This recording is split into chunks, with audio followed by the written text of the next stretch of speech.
Ô Edilson, agora vem cá, eu quero te fazer uma pergunta.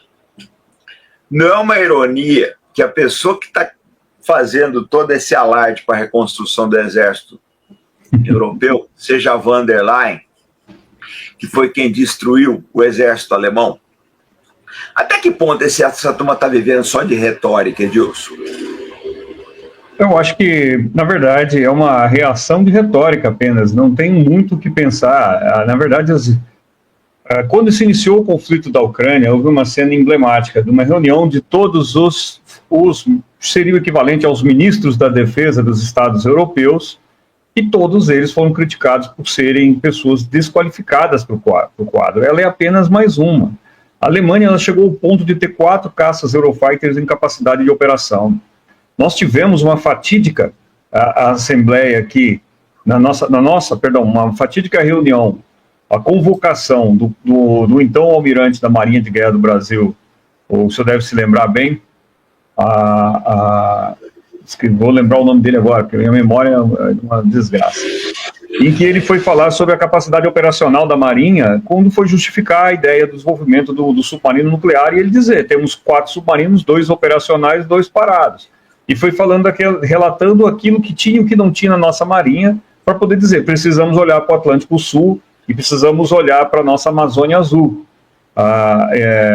E aquilo ali foi um golpe muito grande na população a entender que a Marinha do Brasil estava com seríssimas dificuldades, que ainda continua, de certa forma. Né? Agora, o secretário de Defesa alemão pronunciou-se falando da capacidade das suas forças, que o exército alemão estava sem seus carros de combate, estava sem isso, aquilo. E a senhora, então, comissária da União Europeia, era a então ministra, ao falar disso, não tinha muito o que dizer. Era o fracasso já predestinado. E agora, parece que a Europa é o famoso fuga das galinhas. Corre porque nós vamos precisar fazer alguma coisa para tirarmos de lá.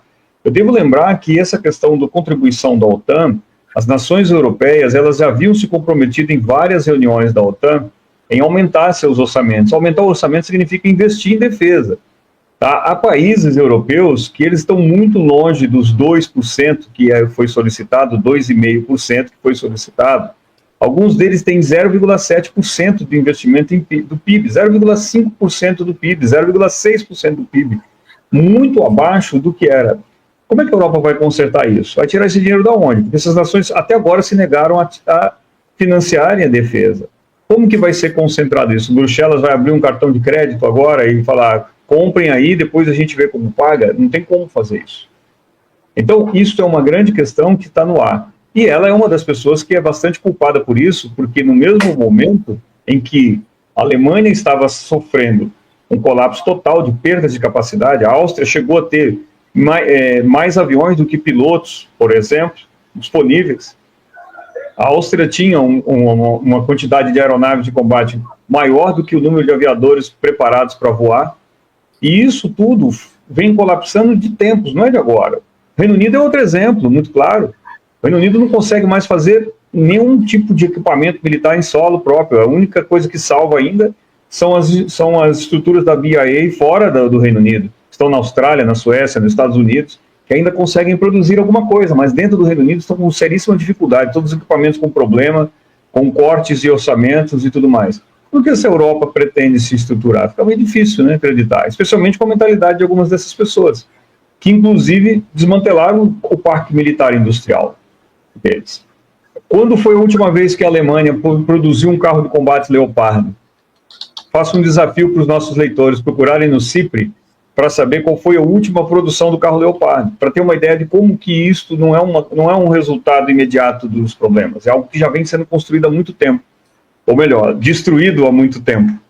Então agora a Europa vai ter que se virar com o que tem, e está muito complicado fazer com que as coisas funcionem. Como o senhor bem diz, a própria raposa está cuidando do galinheiro agora, então fica meio complicado acreditar que as coisas vão sair do papel.